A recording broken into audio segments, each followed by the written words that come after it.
Welcome to Modern Musings, conversations with the maiden, mother, and crone, looking at ourselves and the world through the lens of the 21st century. Hello, everyone. Welcome back. I am Amber Jones, and I'm your host today at Modern Musings.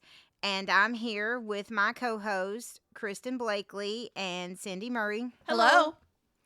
And today we're going to talk about writing.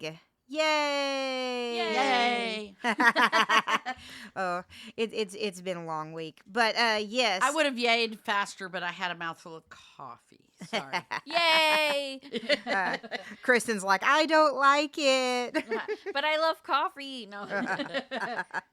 Yes, so, here we're back with another segment of Writer's Corner Yay! with Amber, and we're going to talk about writing. One of my favorite books on writing, I say one of them, one of my favorite books on writing, and this book I've had with me, for like 20-something years, I think, and it's a book by Richard Webster, and it is called How to Write, or Write Your Own Magic. There's no how to in the front, but it's called Write Your Own Magic, The Hidden Power in Your Words. And me, as a writer, I am always looking for writing self-help books. Now, of course, this book is a little bit metaphysical as well. But which is pretty normal for us. Yeah. But it also it's very good for just motivating you to write. And I'm hoping to have an episode in the future on another self-help writing book that I really like called Big Magic by Elizabeth Gilbert. Yeah. We've talked which about that. also kind of has like a metaphysically type lean in it. But basically, like, these books are encouraging you to write. And which we were just talking about a few episodes ago with our Project Life episode about documenting your life. So, and this really kind of goes along with this. This book really kind of goes along with it. Because your words have power. Your words are magic. You can call it manifesting. You can call it journaling. You can call it daydreaming.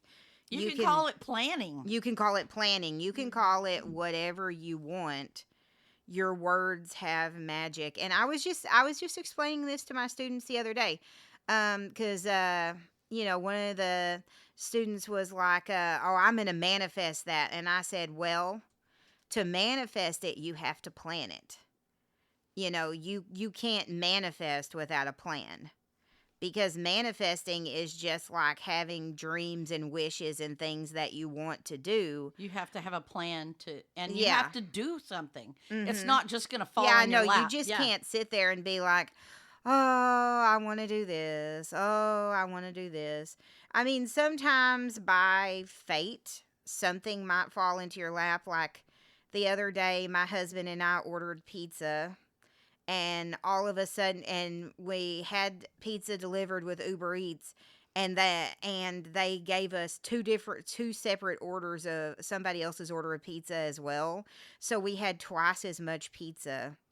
So like sometimes if you want pizza falls in your lap, but all the time. But you had to order that pizza. I did have to they order. They didn't just give you pizza they without didn't you just ordering give it. me pizza. Yeah. They gave me too much pizza, but I had to take the step to where I had to pick up the phone and order it. Yeah. And that's half the battle right there. Right. I can't talk today. That's half the battle right there, is just picking up the phone and taking that first step. I think so too. Yeah. And that's basically like what this book talks about, is taking your first steps. It talks about other things like the hidden magic in words, or like it talks about many different kinds of like cultures and how they believe that words have magic, like the ancient Egyptians, the Chinese, so on and so forth. And then he starts out with like saying, yes, your words can have deeper meanings, and he talks about numerology.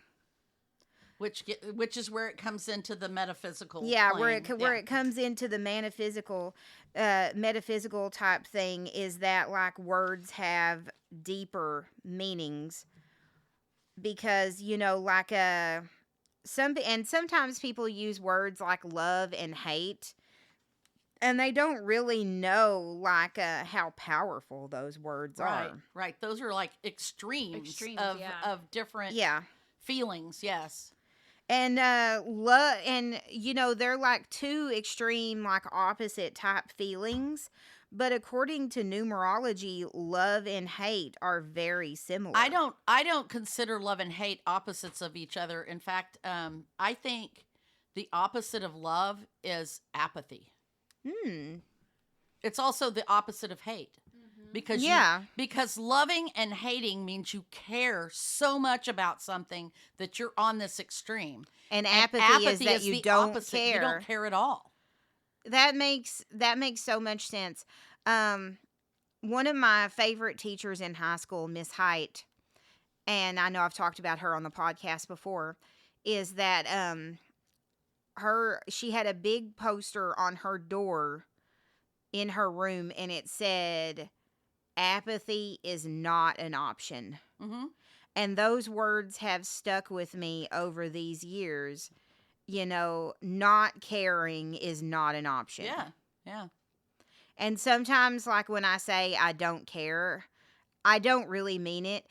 Most reality, I care way too much. Well, and a lot of people use that I don't care as a way of covering up that they really do. That they really do care, but they don't want to admit it. Ability to control, or they're afraid to ask for what they do want because they're afraid they won't get it.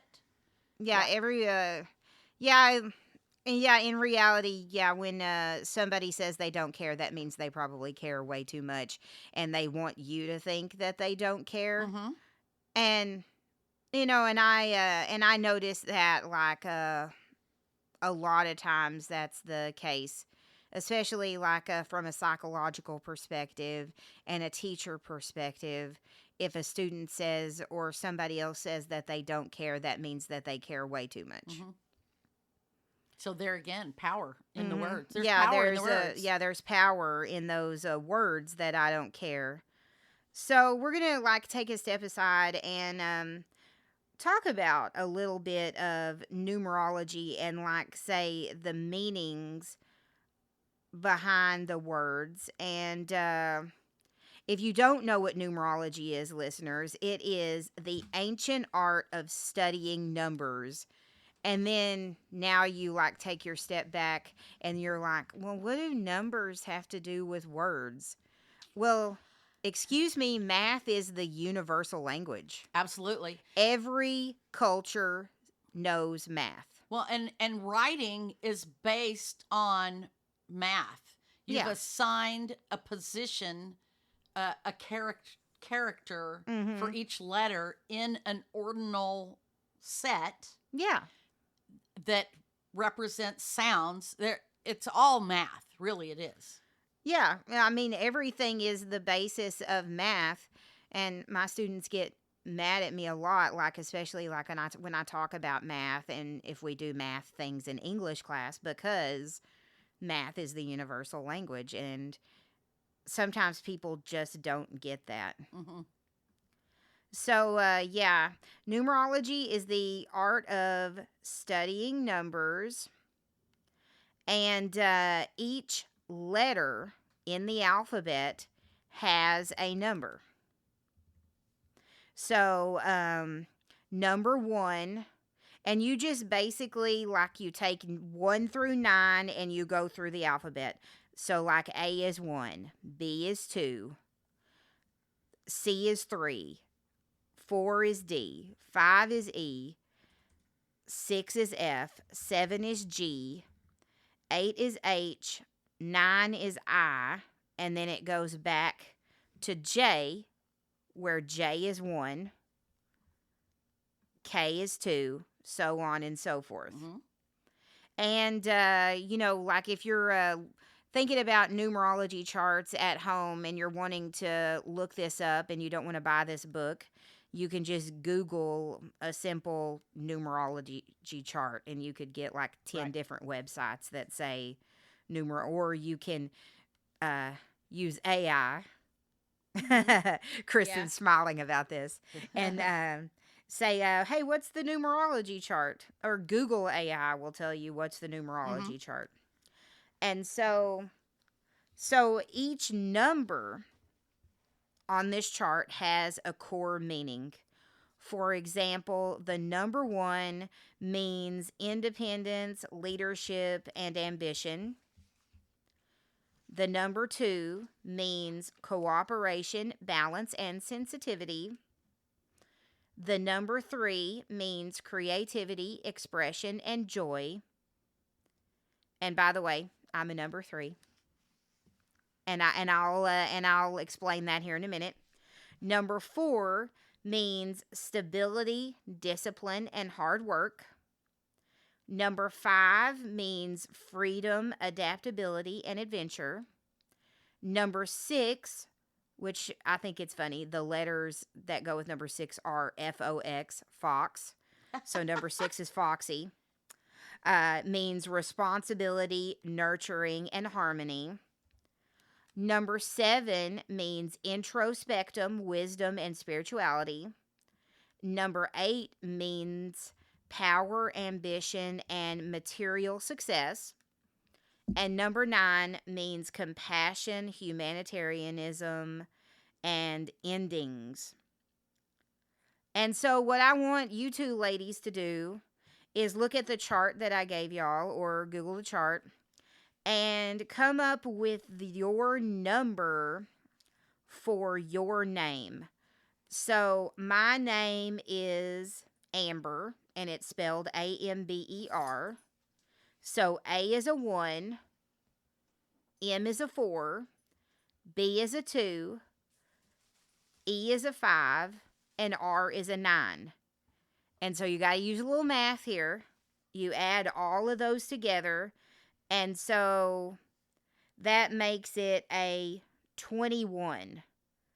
And so for the most part, you want to go down to a single digit unless your number is an 11 or a 22. But those are kind of magical master numbers.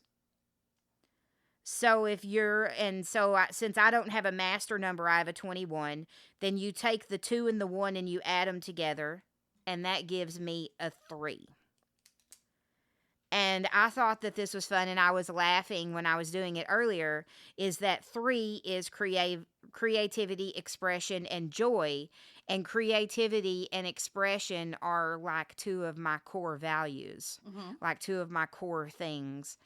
Everything I do has like I try to have a creative and expressional undertone to it. So, and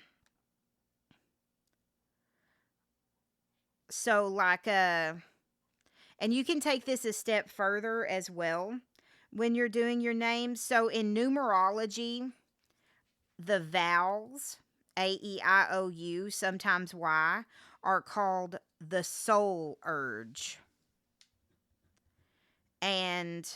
or the heart's desire. And they represent your inner motivation. So I have A and E in my name, which is a 1 and a 5. So my soul urge number, my heart's desire, is a 6. And that's harmony, responsibility, nurturing. Do they count Y as a vowel, or only the A, E, I, O, U? Y is interchangeable, actually. Probably depending on whether it's used as a vowel or as a... Yeah, okay. Y is very interchangeable. It could go either way. Okay. So, yeah, you can take your name even farther, or a word even farther.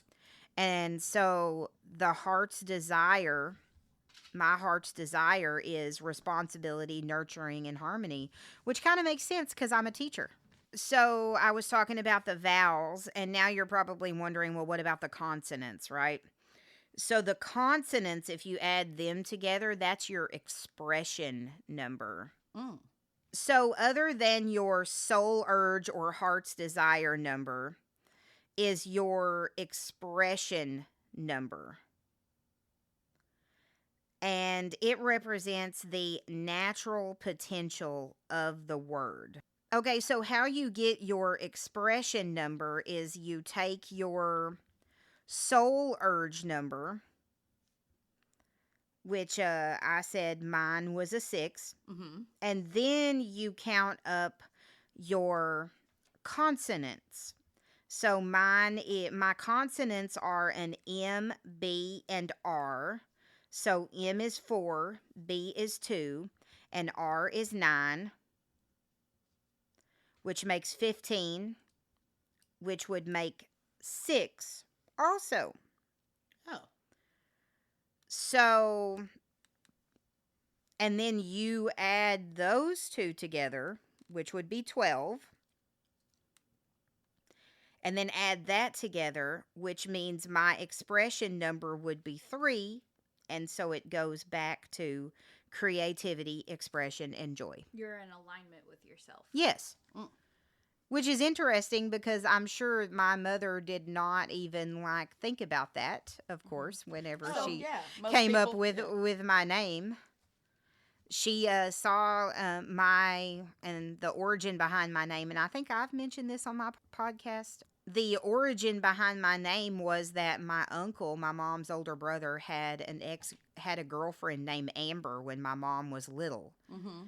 Of course, they She broke looked up or to her, whatever. but- But yeah, my mom kept the name Amber with her forever after that until she had a child and named me Amber. Oh. So the name was something that my mom kept with me probably since she was about 5 or so, 4 or 5. And then eventually when she was 29, she had me. So I think that's pretty cool. Interesting. I think I kind of have a name like that because I read, I'm torn, if I ever have a daughter, between naming her Jalissa, which is a name that I've kept with me from a book that I've read many years ago in middle school, and then Evelyn, which is my grandmother's name. Oh, yeah. Yeah. That's one of those older names that's starting to come back. Yeah, it's starting to come back. Yeah. So I've kept both of those names with me forever, and I don't know which one that I would end up doing. I guess if I had a daughter and I looked at her, and then I guess I would know which one I would want to name her. Yeah. Maybe both. Or maybe No. something totally Middle different. name. because Yeah, that's maybe what- something completely That's what happened different. to me. I had names that I loved, and neither one of my children are named the names that I loved. So So what would Kristen have been named? I'm trying to remember. I what remember she in your baby book names, you have some names panned out, was. and one of the boy names was Curtis. Was it? Curtis Okay. instead of Kristen? Yeah. See, I would have Well, been James Jr. I had Michael was a name that I had James loved Jr. also. Yeah. I loved Michael always. So So Kristen would have been Michael or Curtis if she had been a boy. Mm-hmm. maybe, yeah. Or Michael Curtis. But then my I sound husband, like a rock star now, don't yeah, I? Michael or Curtis Curtis. Michael. Yeah. Oh, But then my husband at the time, he had ideas about his naming, Mhm. and so we decided because we both had L's and C's, he was Lee Charles and I was Cindy Lou, so we decided to continue the pattern with Kristen, and she became Kristen Lee. I believe he had a grandfather that was a Christopher, and Lee was also in both of our families. So Oh, that's funny. There's also a famous actor named Christopher Lee. yes, there is. Now Kristen's is spelled Leigh. Mm-hmm. But the Lee comes from my great grandmother, who was Emma Lee. Emily. Yeah, Yeah. but a lot of people called her Emily. Yeah. See, I've thought about that too, like Evelyn, Eva, Lynn, Mm-hmm. like a name calling her Eva. Mm-hmm. But and Jason wants to name what likes the name Rosemary, which is his grandmother's name. But I also like that too because my dad used to call me Ambrose Rose, Oh, yeah. so that's like a Aw, nickname yeah. of mine. So we'll see.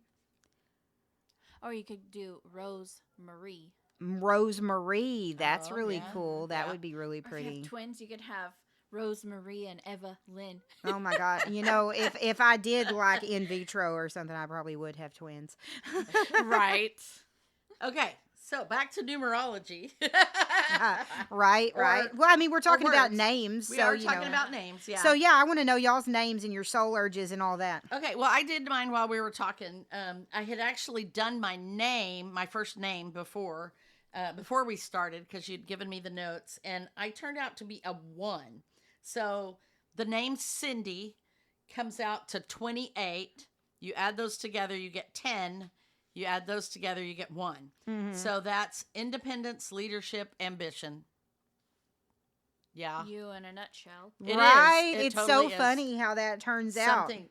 Okay, so then I did not previously do the soul urge thing, Uh-huh. but I did that while we were sitting here talking Oh, and that's why you asked about the why. about Yeah. the why.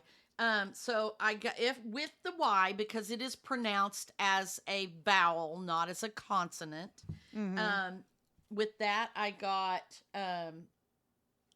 what was it? 9 plus 7.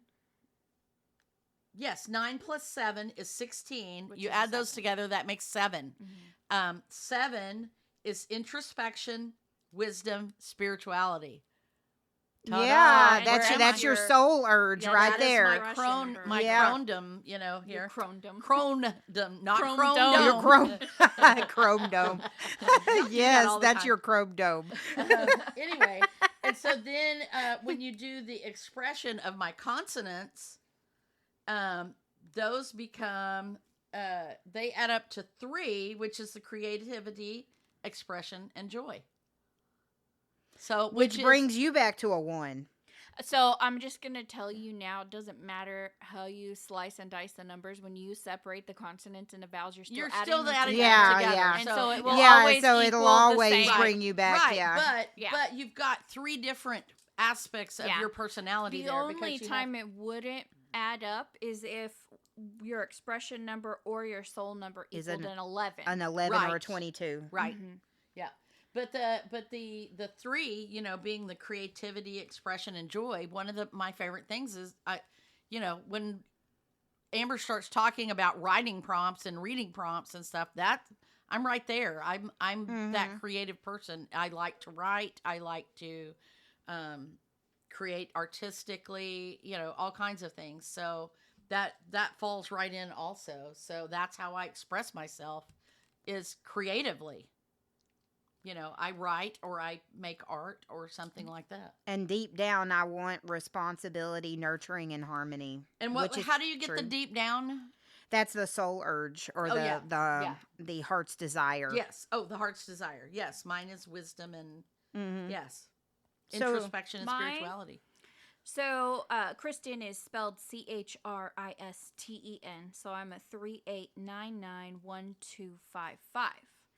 And so when you add all of those up, I'm a 6, which is responsibility, nurturing, and harmony. So I had a good laugh at that because I felt like that's funny because I'm kind of irresponsible. Sometimes I have a hard time being nurturing, and harmony is usually missing or displaced in my life. I think you are nurturing when you are inspired to be nurturing. Yeah. That's the thing. I think sometimes when the time is needed to be nurturing, I'm like, I want to be nurturing, but I panic because I don't know what to do. So I think, yeah, it's there. It's just, sometimes Underdeveloped, underutilized, Well, maybe. and maybe it's because I'm like one of those people that kind of like tries to stay in my bubble. Well, but I've seen you with Raina. Oh, yeah, and that's why I'm and saying, you're very like, nurturing I with am her. very nurturing. And you but were there are very times nurturing when with it's- your dad when he was sick. Right. So I see but that. it's uncomfortable to be nurturing. And I think that's because I like to just be Right. myself and be Well, by and myself. And that may come from Mhm. your soul urge and your expressions. So I don't know. So my soul heart's desire is a 5, which is freedom, adaptability, and adventure. mhm. Oh, though, yes, Okay, that's yeah, awesome. that's Yeah. definitely you. Yeah. And then so my my expression number is in independence, leadership, and ambition, Okay. which is interesting because I think they go together. Right. Freedom and independence, Yeah. right? But when you look at the 1 and the 5, those both counter that nurturing. Mm-hmm. They're both counter to that because it's hard to be independent or free if you need to give of Yeah. yourself to nurture. Does that make sense? Or you need to have harmony, because if you're trying to be independent and that's break the away, opposite of yeah, harmony. sometimes Yeah, it is you're the trying to opposite. be your own person. And right. then same thing with like leadership. Like, to be a good leader, you need to be nurturing, right? Well, that's one aspect of it. One yes. aspect. Yes. That's what I'm saying. Like, an ambition, you can railroad people and run over them if you're not nurturing, or you're not responsible, Yes. or have harmony. Right. So, yeah, absolutely. I thought that was really interesting how they kind of play together well, Mm-hmm. It's almost like they kind of anchor each other down. Right. To keep me from going off the rails. But that's why I say, when you say that you're not nurturing, or that sometimes you resist that nurturing nature, I think that's why you resist that nurturing nature in yourself, because those other two aspects are playing war with that a little bit. And I think in too, some ways. because you can be nurturing to someone, and if they don't want it, they can reject it. That is and that's true. a fear of rejection thing. Yes, Absolutely. that is true too. Because it's challenging to want to comfort somebody that doesn't want you to comfort them. Yeah. Yeah. And so when you're a very empathetic person, you you take those people's emotions, and that's something I've been working on, is not feeling the emotions that I think other people should feel. Right. Because that's the empath in me. Like, you feel them naturally. Yes. That's where that nurturing also comes in, because you feel like you're responsible for their feelings. Yeah.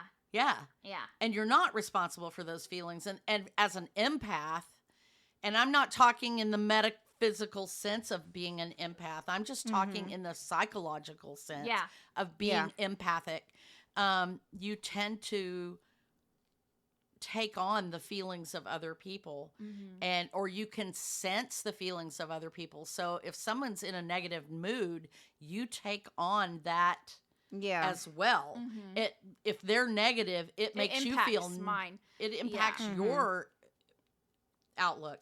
And so and empaths, if they are good at it, find ways to close themselves off from those things so that they don't have to absorb other people's they don't energy. Accidentally just walk into it and succumb to other people's Which energy. is what I have to do as a teacher, is that I have to find ways to turn that off. Yes. Especially like getting on towards the year, when you walk into the school building and then there's just frustration, especially towards state testing time, especially where there's sadness and frustration and all of those emotions are running rampant. It's really hard to give into that, so you have to turn it off. Right. And there's any workplace too. Well, and we do have energy work on a possible future podcast, but I just wanted to give a really quick thing, because for those people who may not know, there's a really quick thing you can do. You can call it metaphysical, or you can just call it a psychological, telling yourself thing. But you basically wipe your arms down, wipe your legs down, and you tell yourself, this is not mine. And you're basically just telling your brain, shut this feeling off. I'm absorbing somebody else's feelings. Mm-hmm. Remember, this is not mine to carry. And it is. It's just a physical reminder. I mean, you can take it metaphysically. Maybe that's the case. Maybe you're absorbing their energy and you can wipe it Yeah. down and make it go away. Or maybe it's just a psychological, I'm absorbing what they're putting down and I don't want to do it. So here's my reminder. I'm going to wipe myself down and tell Mm-hmm. myself this is not my problem. Um, anyway, that's a little off topic, but I wanted to go there just Well, I mean because. that perfectly like But that's goes with it. words. It like It's all about words. it's all about words, and it all relates. Everything that has to do with words relates to this topic It does. because they're magic and they are powerful, and like that's the whole point is you have to like keep in mind what you are saying, what you say What to you put people, out there what you into the universe. Yeah. yeah, what you put out there, like and it comes down like say like gossip. Hmm, You put that out there, and then it's gonna come back on you. it does.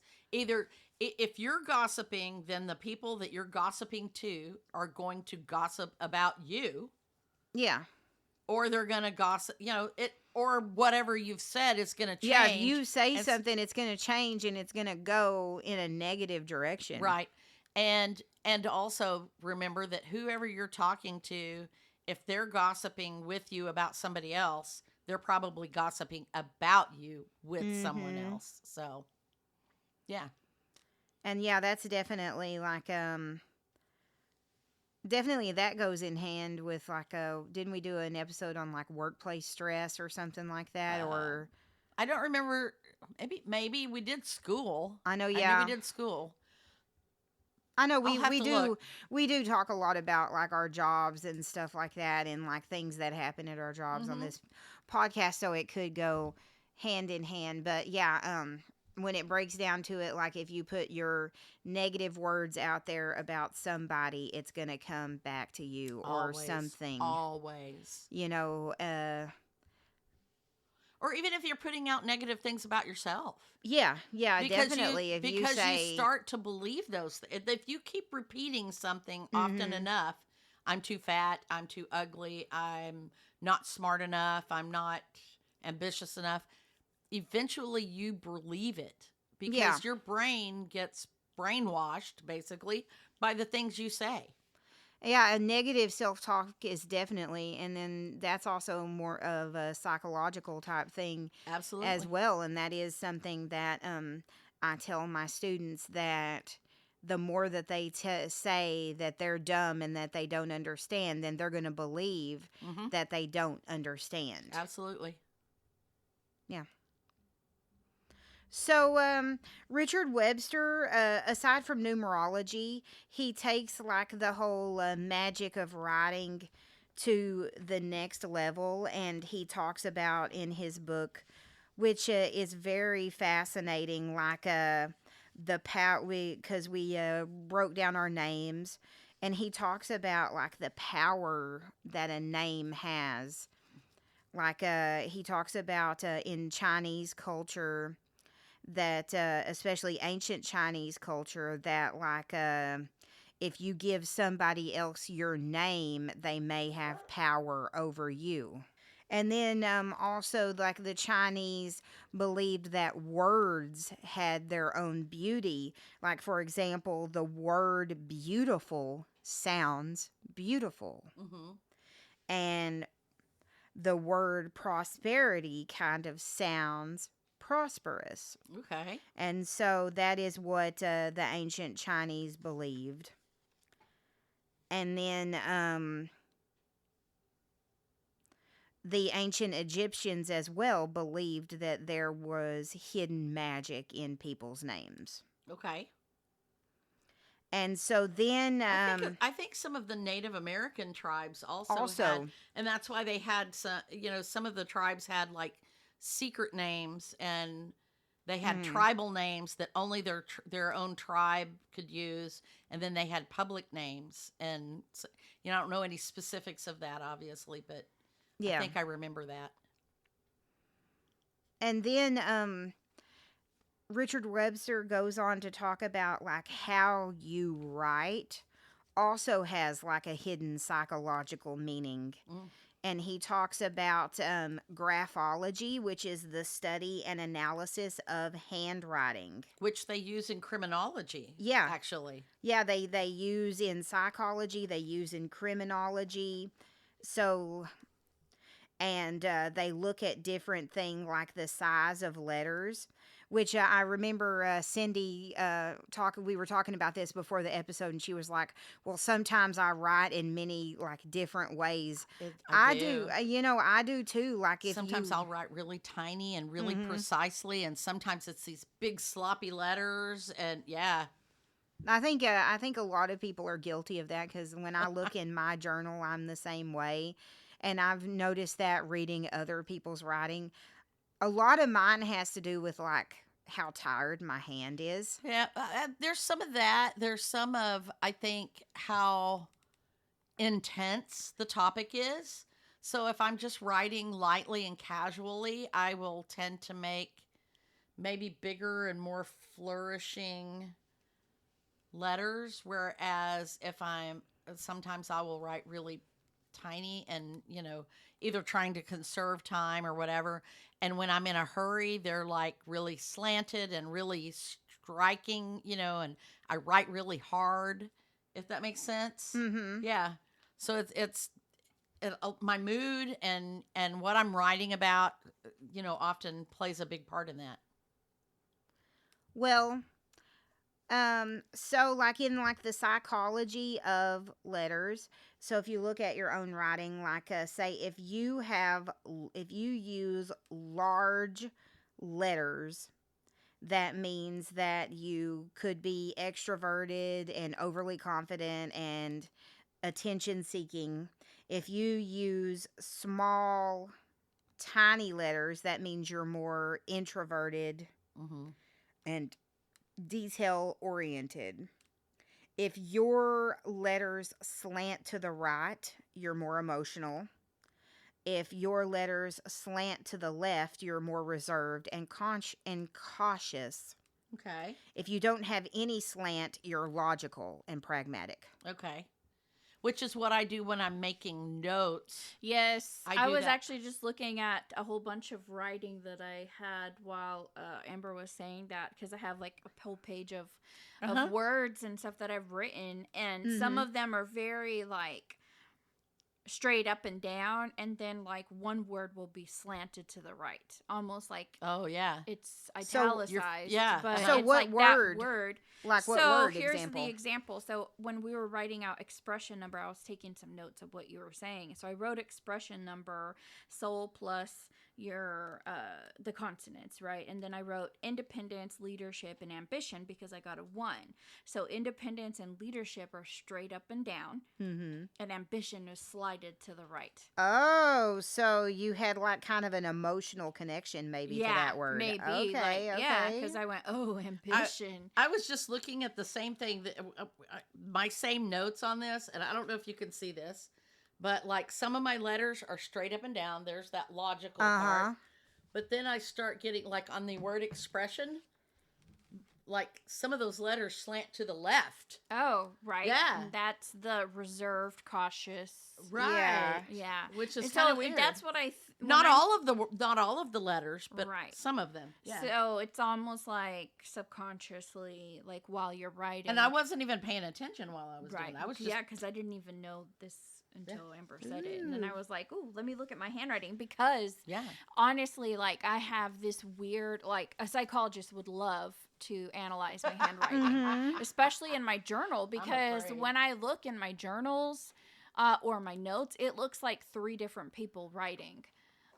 Because I go from like this way to up and down and bubbly and very Yeah, like mine does too. organized Yeah. and reader friendly, and then sometimes I write really small and like chicken scratch. Yeah, I flipped to our summer week. Still have notes on here for the summer ween episode that I haven't erased yet. And look, see some of the letters slant to the left, some of them slant to the right. That one really slants to the right. Okay, so when y'all write, That one do really you slants to the write lightly or do you Oh, press I down? break pencil leads. Yeah, me Okay, too. so if you are a heavy writer, that means that you're intense. I am an intense And person. then if you're a light writer, you can like barely read or whatever, you lightly press, that means that you are more sensitive. Mm, okay. So I was just like looking at my journal, like so I took notes here on like a test I was doing, and I like heavy like pressed down I on do that, too. like it was like intense, and it's straight up logical notes. Yeah. And it's about a test. Yeah. And so then See like the title of that page. and so then like I was writing like a to-do list over here, and it says that if your writing has a lot of loops and curves, that means it's openness and imagination. Mm. And Oh, and you're listing off possibilities. Yeah. Basically, because you're making a list. and of so things. I wrote the word simplify, and then it had a lot of openness and imagination, and then I wrote the word controversy, and it was very like logical and Interesting. yeah, Interesting. so I thought that was interesting. And then like if you space out your words a lot, that means that like you're very independent. And if your words are spaced a lot together, that means that you desire closeness. And see, that varies on my stuff a lot too. A lot. How, that two space gap or the one space gap or whatever on my stuff. Sometimes it's very defined space, and sometimes the the words almost run together. Yeah. It's really weird. Funny. So I was just thinking about the difference, because you're talking about like controversy. That's like a really hard word, a serious word. Yeah. And I was like thinking about like when I write the word love, I always do like a cursive loopy flourish. L. I make a Yeah, flourish like an with L. openness. Yes. And then when I loops and write the word curves. hate, it's always all capitalized and it's straight up and down. Oh, yeah. Yeah. You're right. You're right.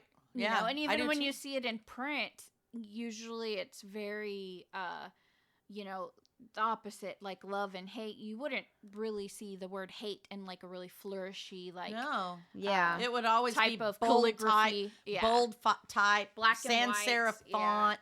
Yeah. Yeah. Heavy intensity pressure. It's Yes. interesting stress. even how like the visual media and Yeah. advertising and stuff will Yeah. probably Yeah. also Design. those design elements. They'll Yeah. use the same elements to come across a certain Right. way. Yeah. Yeah. Very Very cool. interesting, Very yeah. cool. Very interesting. I like that. Like, I could probably talk all day about like handwriting analyzation. Like, now I kind of want that to be one of my specialties. Like, maybe I should go into like criminology next and do handwriting, like Analyze graphology. people's handwriting. That would be now. Like now that I think about it, and I knew a lot of this before about graphology and everything like that. But now, like, I kind of want to go and kind of look at like my different coworkers' handwriting and like my different students' handwriting, because like a lot of the kids write very lightly, and you can hardly read it sometimes. It's so light, which means that they're sensitive, Yeah. and I'm just like, well, that's kind of interesting, because I definitely write heavy. I'm very like I do too. intense. I do too. Like Intense I said, writer, heavy. I have to do like really. You're like carving it into Yeah. the paper. Yeah, Like I- this is how I feel. I about I have Yeah. I have Yeah. ripped paper with pens. Yes. I break pencil leads all the time. So I have to use really kind Like of the soft expo pencils. markers at work, I'm like, Oh yeah. Oh my God. My mother used to get so mad at me because I was not allowed to use her markers because I always ruined the felt tips on her markers because I wrote so hard. I'm glad Yeah. we don't have chalk boards anymore, because I used to break so much yeah. chalk. Yeah. Yeah. That's funny to think about that because I never Yeah. thought about like the harder you write, the more intense you are, Mm-hmm. or the lighter you write, the less intense that you are. So Jason writes very lightly, so he's not intense. He's very sensitive. Hmm. So Kristen, how does Scott write? So funny thing you should ask. Actually, I've been reading like some of his journals, like notebooks that he has, where he's taking like notes, and he's got similar to me. He has like sometimes where he writes like really flourished and cursive, and it's soft. Mm-hmm. And then like he'll write very logical, and he likes to use a pencil when he takes notes. Mm. And so like, but his pencils look like he's like carving words out. Yeah. Yeah. And it's funny too because you can tell like when he's like free flowing, like it'll get like where he's writing very deliberately and specific, and it's logical, and then his pencil is like starts to get thicker and thicker. The more boldness. involved he gets with Yes, it. Yeah. and then suddenly it's like apparent that he has to sharpen his pencil. And maybe he loses train of thought or something, or then he has to get back on his soapbox or whatever, so he sharpens his pencil, and then he starts off again kind of soft again. And so because I've been reading like pages after page, and I've been looking at his handwriting because it cracks me up because it's like, oh, that's a lot like me. Yeah. And his handwriting actually kind of looks like mine too. Yeah. Just like half cursive kind of writing. So Yeah, that's what mine is also. yeah, and Yeah. that's interesting, that you were saying like the bubble, like the loops and stuff, because Yeah. certain words I will kind of write in cursive almost. Mm-hmm. And then So- some you're just like very decisive, no cursive-y. Mm-hmm. That's interesting. Because, like, my mom, she didn't write like cursive-y. She wrote everything very decisive, And see, my mother very wrote straight up and everything down, very very cursive. logical. Very, very. I don't think there was any slant to it. It was very neat. It was very up and down. Very. But it was in cursive. But it was Yeah. in cursive always. The neatest. Even her signature was like this very painstaking thing. Your sister wrote, She like, wrote. her handwriting. She made was, fat letters. Yeah, she had very fat letters, and she wrote very deliberately. Like I remember watching her write something one time, and it was like kind of slow, but she wrote it, and it came out like perfect. Like, Yes. that's her handwriting. Yeah. And I always looked at her handwriting, and then I was like, I wish my handwriting Well, was see, like and I that, think a but lot of is mine- more like, My brain works faster than I can write. yeah. And so I'm just trying to get it on the paper before I forget what I'm trying to say. Mhm. Yeah. So and it's that's clear where your emotions are coming Yeah. out in your right, Right. and that's Mhm. where I'm writing really hard. I'm trying to go really fast, Mhm. and I can actually type a lot faster than I can write. But like when I do my journal and stuff, I don't type my journal. I hand write my journal. Mm-hmm. And when I'm taking notes on this podcast, I hand write my notes because when you hand write something, you're more likely to remember it, which is another thing about words that give words power. If you actually hand write words, your brain remembers them in a way that it does not remember them if you type them. And it's a proven Mhm. fact. Yeah, definitely. Like whenever I'm learning something, I have to hand write it down. And Like that is the best way to my learn. study method in school, high school, college, whatever, was to take my textbook and or particularly in college because I could highlight the stuff in the textbook, but I wrote notes. I would go back and rewrite all the stuff I highlighted as a Mhm. note. So it was not only highlighted in my textbook, but I hand wrote I think a that's note. my favorite part of college was taking notes. I love taking notes. I loved that part. Like, But it's I like loved the it's like lecture annotating a and, like, book writing. and then Yeah. making notes Yeah. based on your annotations. Mhm. Yeah. I really liked the teachers that said read this chapter and make your notes, and then They would do the lecture. then you would do the lecture, because then you already kind of had stuff, and then you could just add like concepts maybe Mhm. that you didn't Right, grasp right. while you were reading it. We were actually talking about note taking earlier today, and I like that you said that you're more likely to understand it and remember it when you write it down, because I like different note-taking methods. Like there's the outline method, and we were talking about the one that I've known as the Cornell method, but you called it something else. Notice and note. Notice and note, yeah. And I liked both of those also, you know, for taking notes. And one of the things I've been struggling with keeping my notes and my APNs and stuff organized is I do like the digital options for APNs. I know this is kind of taking it off topic, but OneNote is one that Microsoft Office offers, and it's kind of like having a binder I've used that of one before. notebooks.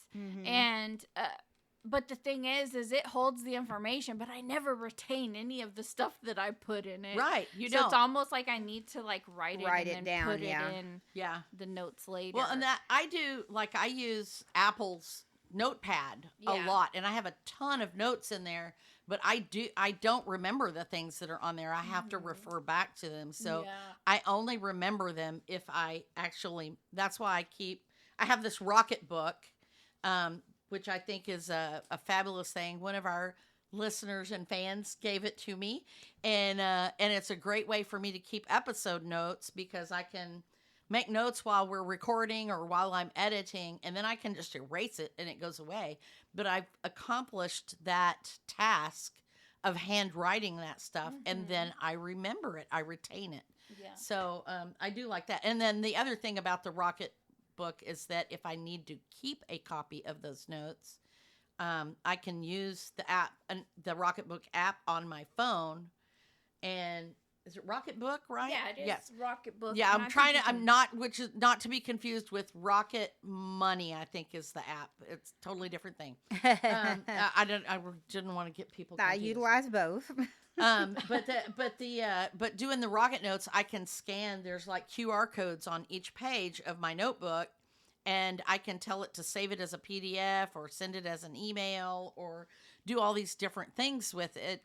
And I love that, because then I can make a permanent copy of it as well, and then erase it to free up the page. But anyway, it was kind of, you were talking about your note taking, and I love that because I can handwrite those notes. Yeah. Well, and I think that's kind of like, I mean, I say I take it off topic, but I think that's kind of what this author of this book is trying to say too, is like, it's not just like how your name is spelled.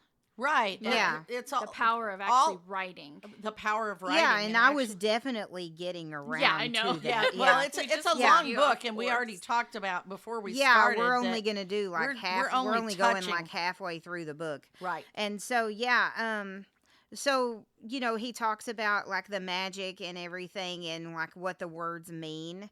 And then, like basically like how to write your own magic is you have to sit down and do it. And it's writing, not recording. Not recording, not writing. No dictating, no typing. Actually write it. Yeah. Yeah, and in his book he outlines like 4 simple steps to achieve what you want, which is, you know, you can call it manifesting, listing, planning, whatever.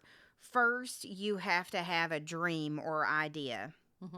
Second, you need to write your idea down, whether it's your SMART goals, whatever. Then, and this is where the metaphysical comes in, is that you should, he says that you should throw it out into the universe. Tell the universe, pray on it, whatever you do, tell the universe, and then become a magnet for your ideas. And he says, like, the next step is you need to start writing it down. Write everything down. He says that you need to keep a journal every day. Which we talk about our APN all-purpose notebooks. I think all 3 of us keep one. Yes. And it doesn't have to be like your, you know, every day. It can be a list. He says write about anything and everything. It doesn't matter. Write it in a stream of conscious style. Just write. Just sit down, take some time out every day and just write stuff down. And you know, I do I do a lot of different, because like he's saying, it doesn't have to be, I'm going to keep a journal every day and I'm going to write at the end of the day or whatever. Dear diary. I, Yeah. I have multiple things that I write in. So I have the all-purpose notebook that I just put notes in. I have a bullet journal that I write in, and that's where I make lists.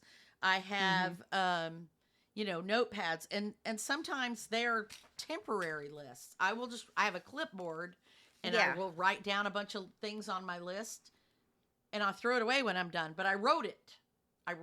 So Yeah, I that's the have point. like sticky notes at work that I write stuff down Oh yeah, on. sticky A notes. million Yep. sticky notes everywhere all the time. I have And notebooks full of notes. yeah, I have a notebook on my desk and a planner on my desk at Mm-hmm. work, and then I have a notebook and a planner in my backpack, and then I have sticky notes galore stuck I have everywhere. loose leaf binders with notes that I've written on a loose Mhm. leaf paper that I stuck in a binder.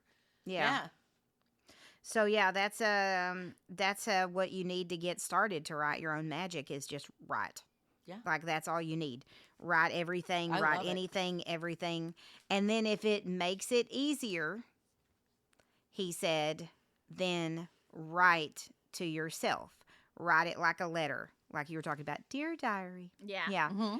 If it makes it easier to sit down and write like you're writing to somebody, a deceased relative, your guardian angel, yourself, your future self. God. Write it, yeah, God, write it like a letter. Mm-hmm. Some people write their prayers, which is Mhm. the same Yeah. thing. Yeah. Yeah. Or poetry. Like I have like a bunch of loose leaf papers everywhere that I've scribbled down poetry. Mm-hmm. And I finally put them all in a binder, and I have like all of this just like sticking in and out of poetry. Like back when I worked at Dillard's, I would write a random poem down on like the Dillard's rules and regulations or whatever. And I have a bunch of poems like that. I have a bunch of sticky notes that I've written poems on, like at work. I'll write it like in the back of my work binder or something like that. In my notes on my phone, I have a bunch of poetry or poem starters Mm-hmm. and notes on poetry and everything like that. And I have like this binder that I take those. I usually type it up first and then I stick it in the binder, like all of Mm-hmm. my millions of sticky notes and I've random been things I've doing written poetry on. two very different things lately. One of them I started, which I showed to you guys, but I don't think I've talked about it on the podcast yet. I have a little index file, like a librarian file Mhm. thing, and I started taking index cards and writing quotes and phrases and ideology and just different thoughts and things on index cards and then filing them in a kind of a the idea was that I had all these random thoughts and they were all in these notepads and stuff and Mhm. they weren't organized by topic, and whenever I wanted to do a blog about something I was having to hunt through all of my notes, so I started taking all of those I've already made a note once. Now I'm taking those notes and I'm actually writing it on an index card and Uh-huh. keeping it in this index file so I can look it up by topic That's or an whatever. interesting concept. Um, Like that's like a very I stole that idea from it was like a TikTok or a blog or something on Instagram or something where they were talking about authors and how to sort their research, and they were showing these authors that had done like research on a character, and they would have all these index cards about this character and then, or about a Oh. place or something, Yeah. so they had all this information, and then when they needed to write they could go to that Dig information. that It's all card right there. catalog. Yeah, it's like a little card catalog. And I was really fascinated by that idea, and so that was why I wanted to do that, because it really literally is research for my writing. I And need to do that. yeah, 'Cause, and I started several different ones. I've got 4 drawers on this little cabinet. It's quotes and idioms, that I might use in a blog.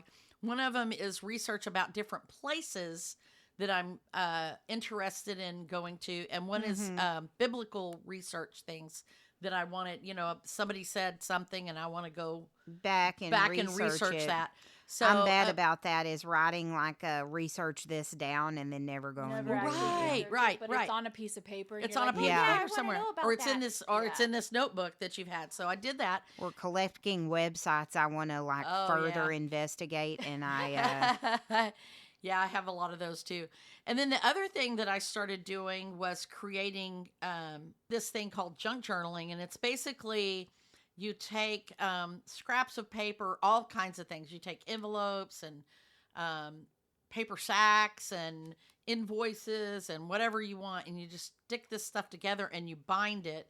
I will show some pictures of it either on the blog or heard it on the podcast. But the idea is that you're just taking these scraps, you're reusing something that's destined for the trash, you're making a journal out of it, and then you can write little scraps of things. Different people use them for different things.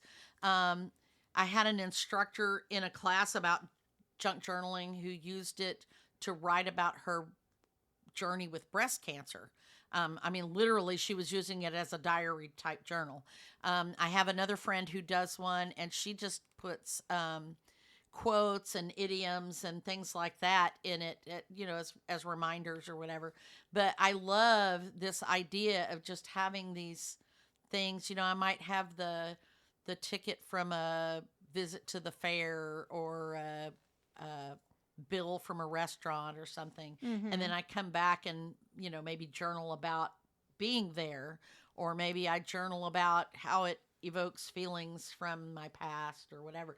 But it's a great way to just write things down. And again, I also put in like quotes or poems or yeah. whatever. So it's another fun way to bring my creativity and my writing into a single place, so.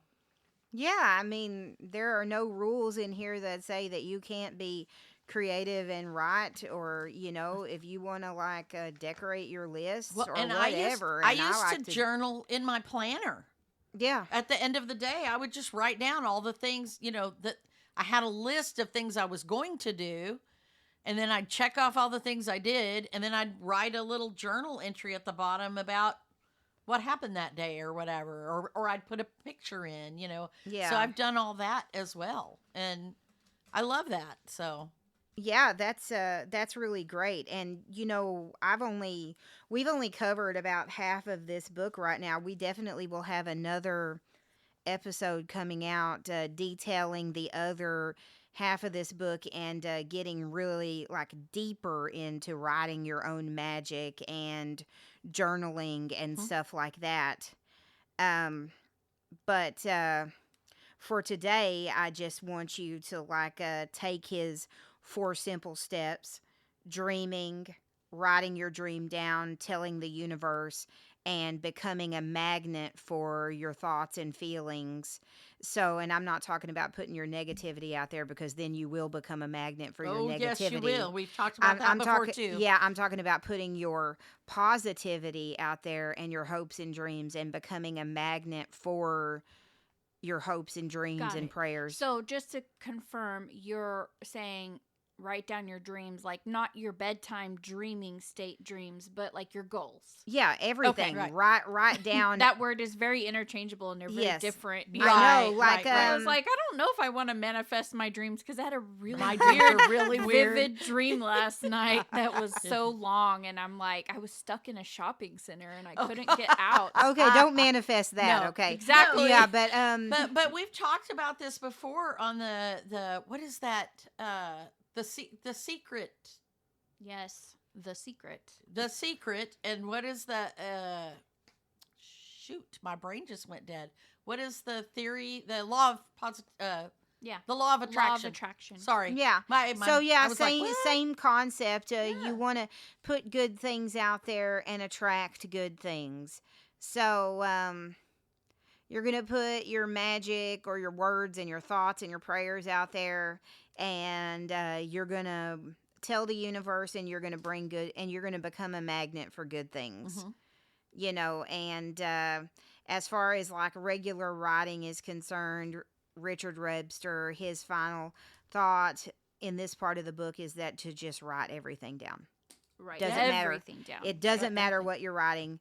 It can be a list. It can be a poem. Write everything down. Just do it. Just write it. But I think it's good because it gets you in that habit of writing the important stuff. I mean, you're writing Because, the not so important stuff too, but even just if you're writing. writing unimportant stuff and then that's how you start, because like to get into writing, you just have to start. You do. You just have to write everything, Absolutely. and then your thoughts then you will edit it. become then Then you you edit edit. it, and your thoughts will become more processed to where then you're writing other things and they have coherence, and you're putting your thoughts and dreams down. Yeah. And I'm going to leave you with that. And please give us a shout out if you've heard of this book.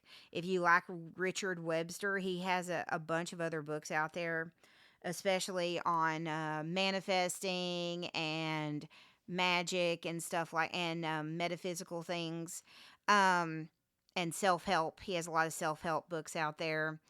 And please give us a shout out if this is something that you do every day, or if you're wanting to get into writing more and you'd like some tips and tricks and thoughts. Give us a shout out, info@modernmusings.net. Yep. Also, check out our Facebook group, MMC Chat. We have a lot of cool polls and stuff going on in there. And we'd love to hear from you. Also, we'd love to hear from you about content ideas. So send us an email, write us some different ideas, and you never know, your idea might end up on the podcast. Yep. Okay, what are we talking about next week? Next week, we are talking about ChatGTP and AI, and we'll just leave it at that. Yeah. Okay. Okay. AI revisited next week. Yes. More in-depth AI revisited. All right. Very good.